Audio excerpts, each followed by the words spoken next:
Good morning. This is Tom Alexander. It is Sunday morning, October 3rd, and I want to expound a little bit on the report, the written report, the newsletter. If you are watching this, you probably got here through that newsletter. If you found me without the newsletter and you want the newsletter, send me an email. I'll put you on the list, tom@alexandertrading.com.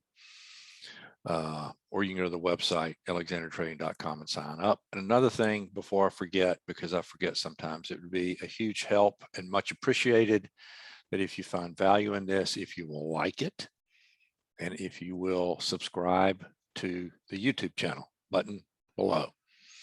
Okay, let's talk about the stock indices. Let me show my screen.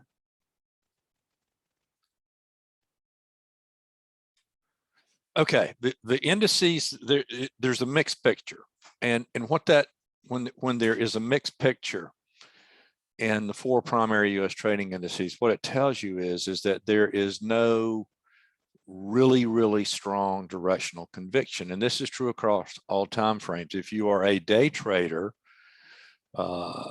I highly recommend that you keep, I don't care which one you trade, you may have a favorite. You may trade the NDX only, the NQ only, you may trade the ES only, whatever. But that's fine. But if you're not watching even intraday, the other three that you don't trade, then you're missing a really important piece of the puzzle. And instead of all these indicators and lines and colors you have on your chart, you're much better off looking at the relationship between these indices in all time frames. Now, today is looking on these daily bar charts, it's no different. It's just a different time frame. The auction market process of development is in effect in all degrees of time all the time. I always come back to this, and it's true. So what we have now is a market that is disparate. We don't have really strong directional conviction across the board by the big money. The big money is not you and me trading 1 lots, 2 lots, 10 lots, 50 lots. It's the big institutions that are throwing around millions and billions of dollars. They move and control the market. So when I look at a market like we had last week, and at the end of the week, the S&P on Friday, the S&P and the NDX traded to lower lows against the breadth low, the extreme reading, and I'll talk more about that as we get deeper into this. Earlier, the negative 2000 reading, it's a heads up. Well, why did that happen? And then look at the Russell. The Russell, once again, closed at this magnet that is the high volume node of all the trade that has occurred since January. It's just amazing. So when there is a true directional move, all of these things are going to move the same direction. So when they're not, it's a heads up. So let's just take a look at each. We'll look at the bar charts first, and then we'll move over to the profile charts. But let's take a look at each. I'm going to start with the SPX.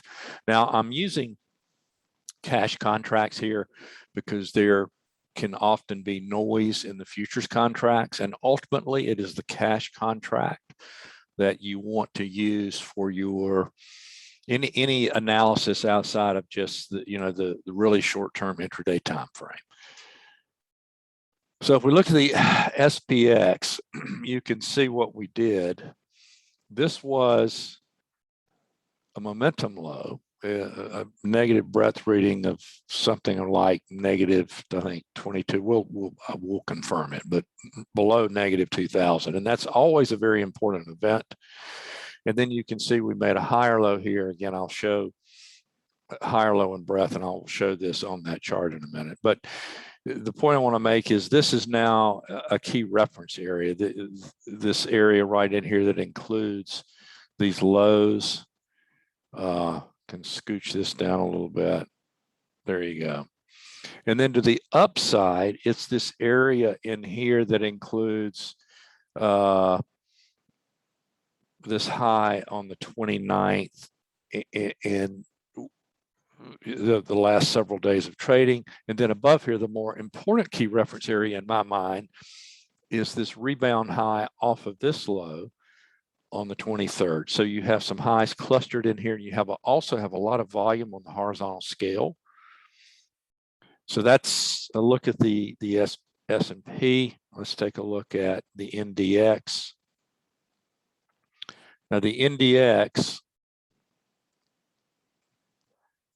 and something else to make note of, you have a lot of relative weakness in the NDX all of a sudden. And the NDX has led this bull market for years and years, not just off the March 2020 lows, going way back. And lately has showed some relative weakness. Now that may be that it got so extended to the upside that maybe we were overdue, but it did spike below this area that included the buying tail low from the 20th, the buying tail low from the 19th, and the buying tail low from July 27th. They spiked down into this next key reference area and then bungee jump back up. So now we want to watch this area right in here, similar area in the ES. And then above this area,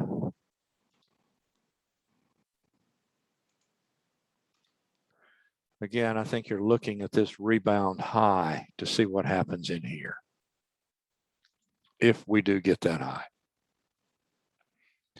Okay, let's take a look at the Dow. Now, the Dow and the S&P are very, very, very highly correlated. You can see there's a divergence there, and this is something I pay very close attention to, even when day trading. This is sort of a tangential, off-topic hint or tell for you day traders. If you're day trading the ES, you want to keep the YM up, and when you test or take out a previous day's extreme and one, the other should follow through pretty quickly. If it doesn't, it's probably a turn. So, and that's true in all time frames again. And so we had the higher low in the YM or the Dow. And let's move this up a little bit. And so now you can see we have this key reference area right here. That's not too far above the market. And then above there, this area that includes the selling tail, the selling tail extreme up here. And then below here, you have the low from the 19th that extends all the way down to the spike low on June 18th. And then if we look at the Russell, now the Russell, this is a giant balance area. This is perfect balance, and I'll show you in a minute the almost perfect Gaussian looking shape that this is formed. And we're rotating around this 2215, 2225 area. We did close above that slightly on Friday, but you want to watch this contract like a hawk. The market is not going to, the S&P, even the NDX, which is not particularly highly correlated with the Russell. As a matter of fact, those two are the least correlated. But you're not going to have this ripping bear bull market or this waterfall decline in one without the other participating. And this looks to me, and I've talked about this for months and months, I like the Russell from the long side in general, as long as this lower key reference area holds. I mean, every time we get these sell-offs, the Russell on the rebound, it really won't generate any upside, but it's not generating any downside either. This is a contract to pay attention to. Now, it's been difficult and frustrating to trade, but it's not going down, and we are in a bull trend. The benefit of the doubt has to go to the upside. This is just an extraordinary rotational mature balance area, and it will ultimately be a fantastic trade. And if we're going to have another big leg up in the bull market that includes the Dow, the S&P, and the NASDAQ, to one degree or another, the Russell is going to participate. And it's possible that if we are indeed going to have another big leg up in the bull market, that the Russell leads. That could be some of this divergence you see between the Russell acting so well. It could be rotation into those smaller stocks and the more value-oriented stocks and the financials, and away from the Momo big tech 8 stocks that have been on fire, especially since the March 2020 low. Okay, so let's move over and take a look at the profile view.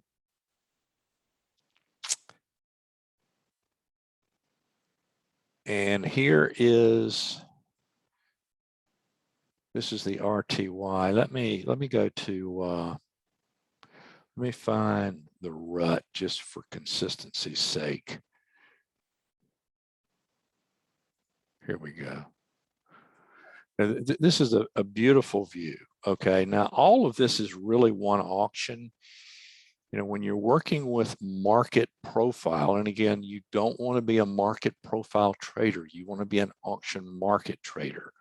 You use the profile graph as a tool. There's nothing magical about the market profile graph. All this language that is built up around market profile, it's a branding mechanism by people that, you know, are branding themselves as trading educators and really don't trade.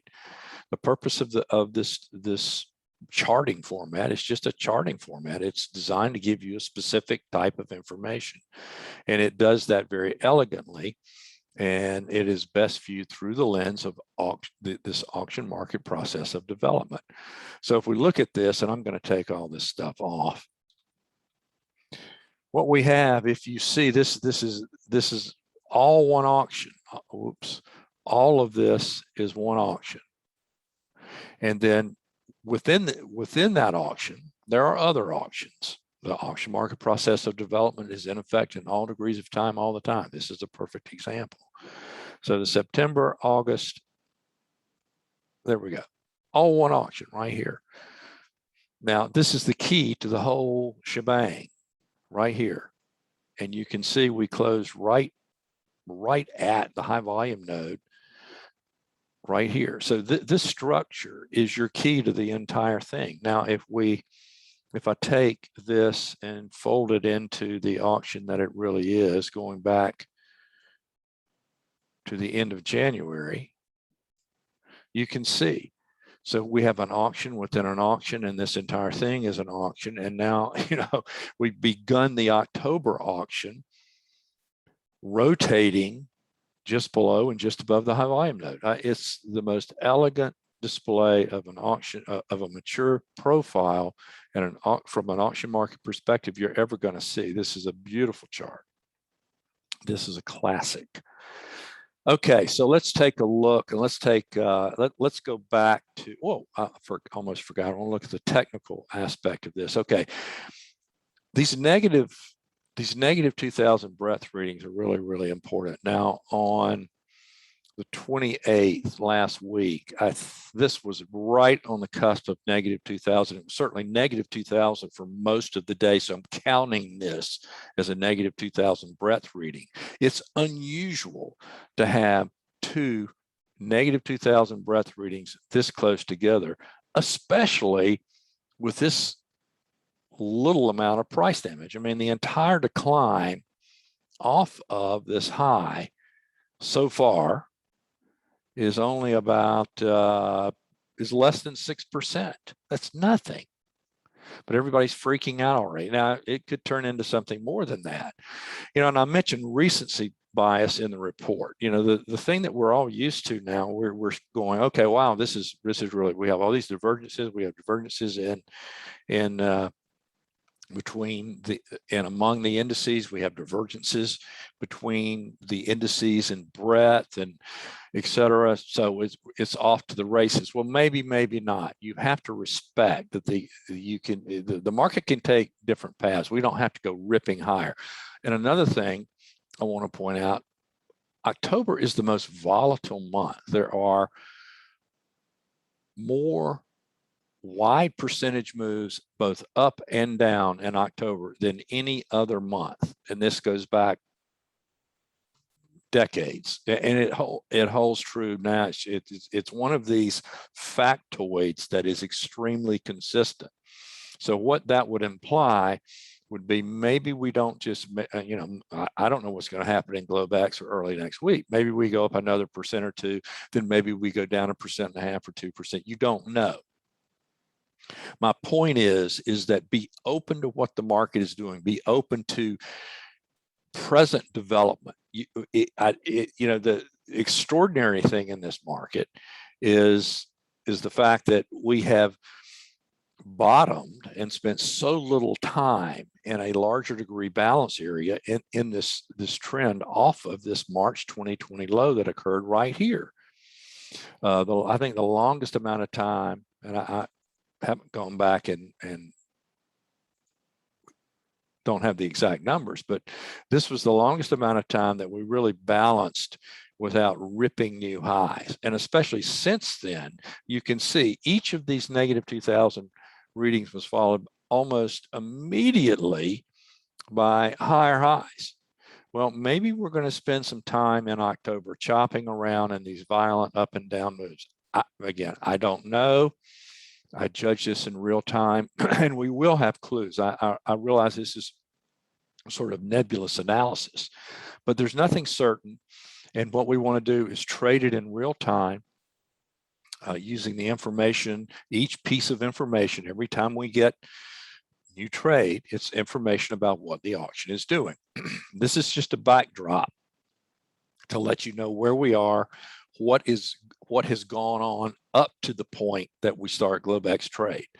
So there are, if I had to net it all out, I would say short term, I would guess I'd be a little bit surprised if we don't trade higher to one degree or another early in the week.